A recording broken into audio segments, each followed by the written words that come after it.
Am I on that side? Everything good? Okay. Before the arenas, awards, and adoration of fans throughout the world, Gloria Estefan was born into the uncertainty of the late 1950s and rise of the Cuban Revolution. What do you remember about Cuba? Not much. I do remember, though, when my father, right after the revolution that he was jailed, I remember going to the jail with my mom and my grandmother to visit him. A police officer under dictator Fulgencio Batista, Estefan's father, Jose Fajardo, was jailed after Fidel Castro came to power. They let them go 3 months later.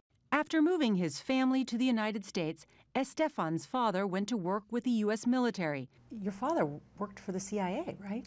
I found out this last year that he was in the Black Ops, and that's why he never talked about anything. And he had a mysterious briefcase that he took to his R&R trip when he was in Vietnam. He came back and he was not well, right? He was not well. And a lot of the men on his base came out of Vietnam in the same condition, so then he was on the Agent Orange poisoning list. So how did his illness shape your childhood? Oh my gosh, it was the center of our lives. My mom had to work because she realized that my dad was only going to get more ill, and then I cared for my dad and my younger sister, like from the age of 12 to 18, 19. It was him. You said that music was your escape. It was my catharsis, my everything. And before long, music would change her life. Talk about the day you met Emilio. Oh my gosh, I'll never forget that day. One of the guys from my brother's school wanted to put a band together. So in comes this man carrying an accordion and wearing very short shorts. Emilio in short shorts and an accordion. Yes, he looked naked. A few months later, my mom dragged me to a wedding, and I walk in, and then I see the guy playing Do the Hustle on the accordion, and I go, I know this guy. I remember him, and then we bumped into each other in a doorway, and he said, "You're that girl." She joined him on stage at that wedding, joined the band a year later, and then married Emilio in 1978. The Miami Latin Boys, plus Gloria. And me. It was great. I loved it. And then you changed the name to Miami Sound Machine, yes. And then success comes pretty fast, right? With fans of Latin music? Depends on what you call fast. Success came quickly in the Latin world, but not at home. All of a sudden, we're going to South America, and we're doing a stadium in San Salvador with 50,000 people.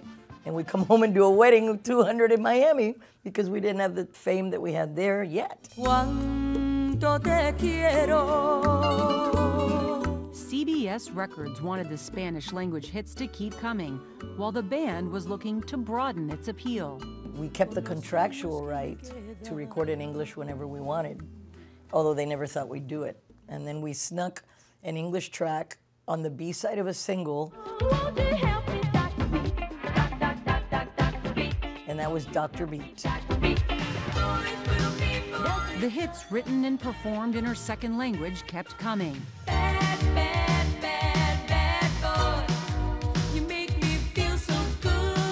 Whether dance numbers or heartfelt ballads, Estefan stepped into the zeitgeist of popular music of the 1980s. Anything for you, though you're not here. And Gloria, I think about so much of your music too was stuff we sang every word to or danced, you know, every beat to. And then 1990. Ugh, not a fun year. No, and that bus crash. Yeah.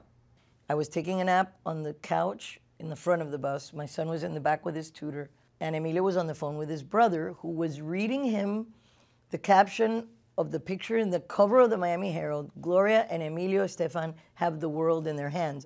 And right when he reads him that line, we got rear-ended by a fully loaded 18-wheeler. The Cuban-born Estefan was reported in stable condition with a back injury. Her husband, child, and 2 aides also were reported injured, none seriously. Prognosis was not good. I was paralyzed. And when they told Emilio he fainted, they said, "You probably won't be able to have another child," because that was my plan after that tour. He says, "I'm hoping that you'll be able to at least be able to walk gingerly, but I don't think you'll ever be back on stage." And then he said to me, "I can tell you that it's up to you." Less than a year after the crash, Estefan walked onto the stage of the American Music Awards. What was that moment like when you were back on stage? It's like if I climbed Mount Everest and won the, Pulitzer Prize, or everything fantastic that could happen to a human being in one moment. As her career continued to climb, she and Amelia welcomed their second child. Daughter Emily was born in 1994. What's the heart of a relationship like that with your husband? You not only love each other and adore each other as husband and wife, but that you can work together. And I wouldn't recommend it to everyone because that can't happen usually. But for us, it's been magical. I mean, we're very different, so we're a good balance. If we were both like him, we'd be dead of heart attacks. If we were both like me, we'd be sitting on the couch playing guitar still. The story of the couple's shared success became a Broadway musical. Now, On Your Feet is touring the world. And coming to the Kennedy Center. Yes! Next month, the show opens at the Kennedy Center in Washington, D.C. We love you, Gloria! Where Estefan was recently celebrated as the first Cuban-American honoree. Imagine, my father brought us here to be raised in freedom. It means a lot to us, and very especially to my parents' generation, I think. They really feel that very, very strongly.